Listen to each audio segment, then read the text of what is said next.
Irmãos e irmãs em Cristo, por acaso se conhece alguém muito entendido de chás? Olha, eu acredito que muitos de nós conhecemos, né? Sabe aquelas pessoas assim que basta mencionar algum problema que ela já tem a indicação de um bom chá para as nossas vidas? Aliás, no conhecimento popular, muita gente entende de chá. Quem sabe você também entende. Por exemplo, assim, quando a gente come uma refeição pesada, depois de uma refeição dessas mais pesada, o que a gente costuma dizer? Vou precisar de um chá de boldo. Acho que alguns de vocês lembraram. Quando a pessoa está muito ansiosa, muito nervosa, já é comum dizer assim, olha, acho que quem sabe um chá de camomila para acalmar. Veja só, né? Eu dei uma olhadinha, descobri aí que o chá verde é bom para uma boa dieta, que o chá de eucalipto é bom para resfriados e assim por diante. Mas é de outro chá que eu quero falar nessa hora e, obviamente, relacionar com leituras da Palavra de Deus. Você já ouviu falar do chá de semancol? Isso mesmo. Já tomou um chá de semancol? Normalmente, quando a gente relaciona o chá de semancol, a gente pensa assim, né? Pá, mas o fulano precisava tomar um chá de semancol. A fulana estava necessitando. Talvez você que está acompanhando não ouviu falar dessa expressão. Quer dizer se mancar, cair em si, dar-se de conta de alguns erros que por vezes nós cometemos. E por que eu estou falando disso? Por que eu estou falando desse chá de semancol? Porque o nosso texto de hoje, nesse quarto domingo na Quaresma, é aquele de Lucas 15, da bonita, bela história do filho pródigo, o pai que tinha 2 filhos e que um dos filhos perde a herança e quer ir embora, quer ir para longe da casa do pai e de fato recebe a parte da herança antes da morte do pai e se afasta daquela terra. Só que lá ele vive dissolutamente, ele gasta tudo o que tem e daqui a pouco ele está em completa miséria.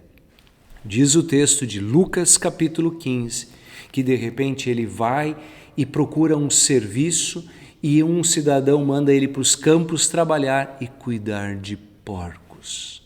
E que ele sentia vontade de comer a comida dos porcos e que nem isso lhe dava. Uma situação de completa tristeza. Agora atenção, Lucas 15, capítulo 17 diz assim, e então, caindo em si, aqui está o ponto, aqui está o chá de semancol, caindo em si, ele conversa consigo mesmo dizendo, puxa, os trabalhadores na casa do meu pai vivem melhor do que eu, vou me organizar, vou voltar para lá, vou conversar com meu pai. Veja, ele se dá de conta do erro que ele cometeu, ele se dá de conta da grande atrapalhada que fez na vida, ele toma um chá de semancol. Eu queria destacar deste chá, vamos dizer assim, 2 goles bonitos, bons desse chá que o filho perdido dá. Um deles é assim, quando ele se dá de conta, ele cai em si de como era bom a casa do pai. Diz, puxa, era tão bom a casa do meu pai. Por que eu saí de lá? Mas eu quero dar destaque ao segundo, que quando ele diz algo assim, eu vou voltar para a casa do meu pai e vou dizer, pai, pequei contra o céu e diante de ti. Aí tem uma expressão, preste bem atenção como ele pensa. Já não sou mais digno de ser chamado de seu filho. Essa expressão, pessoal, quero que vocês pensem nela. Ela é muito importante.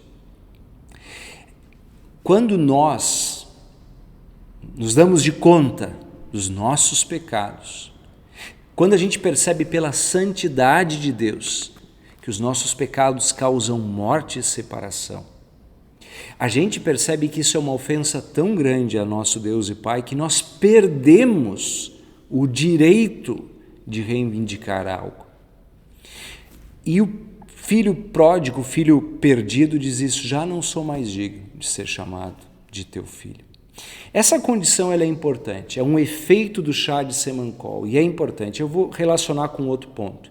Talvez você lembre aquela palavra que Jesus diz assim, aquele que quer ser meu seguidor, a si mesmo se negue, tome a sua cruz e siga. Pense de novo nessa expressão, a si mesmo se negue.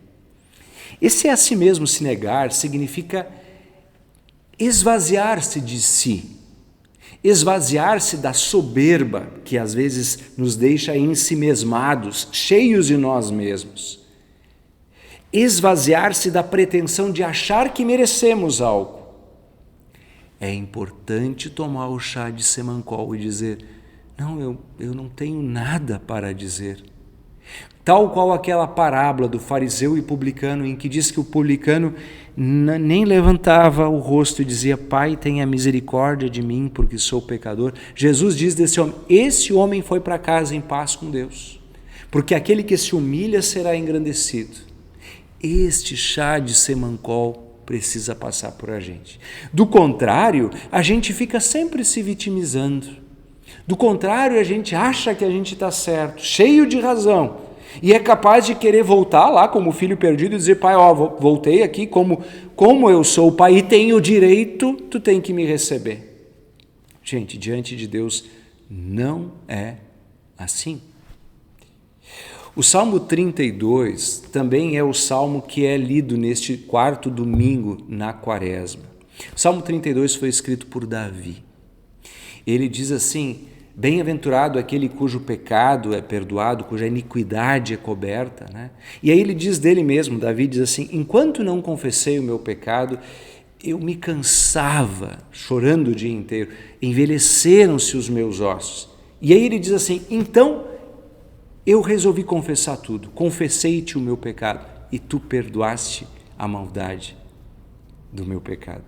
Percebe, o Davi fala de uma situação em que ele está enredado, em que ele está distante, em que ele não está admitindo.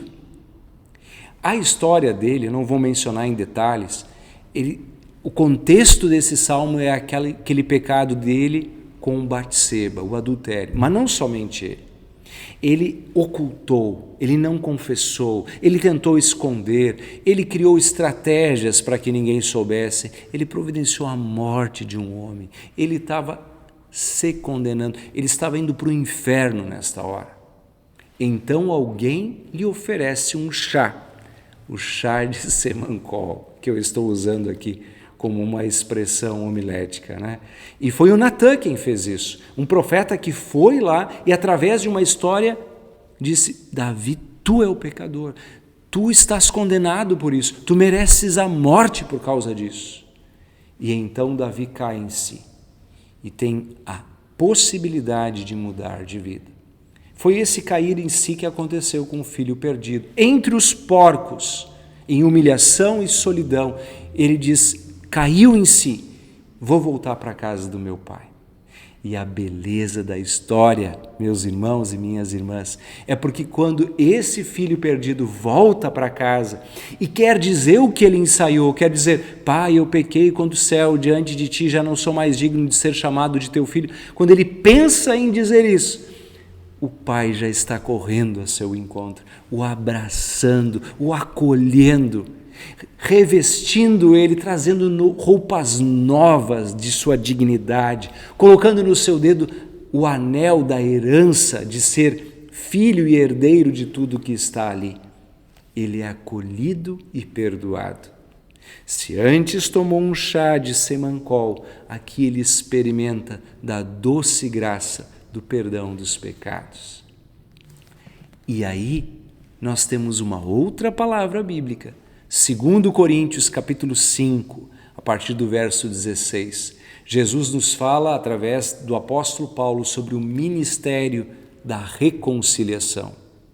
Deus Pai nos reconciliou com Ele, fez as pazes da gente com Ele por meio de Jesus, que pagou pelos nossos pecados. E agora Ele nos desafia, Ele diz, estou dando para vocês o ministério da reconciliação, para vocês chamarem outras pessoas que estão perdidas em seus pecados, que precisam tomar esse chá de Semancol e voltar para mim.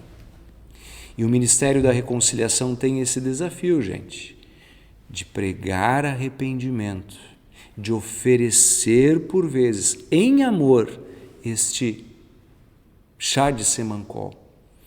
Esta palavra que confronta com o erro, que mostra a necessidade do arrependimento, para que voltemos e festejemos juntos.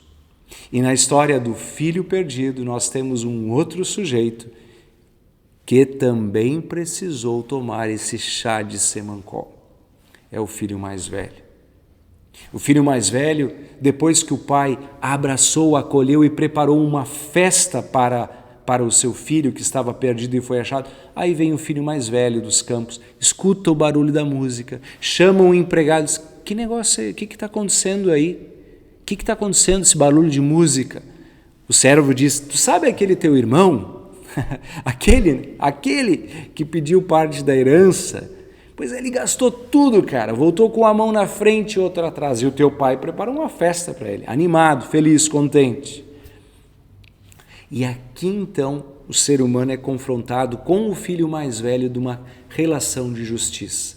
O filho mais velho reclama, ele fica do lado de fora. O pai vai conversar com ele e ele protesta, dizendo, pai, eu estou aqui trabalhando o tempo inteiro e tu não fez sequer um churrasco de um cabrito para mim. Agora, esse teu filho aí, que gastou tudo, que viveu entre prostitutas, gastando, para ele tu prepara uma festa.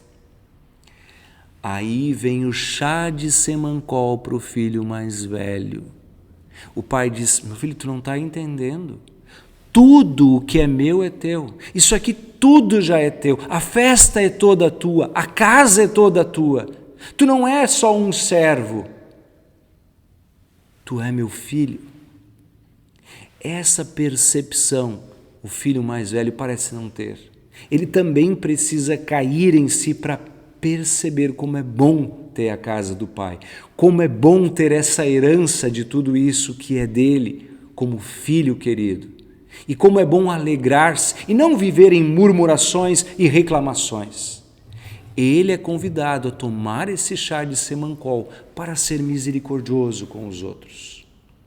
Assim Jesus nos desafia ao ministério da reconciliação de 2 Coríntios capítulo 5.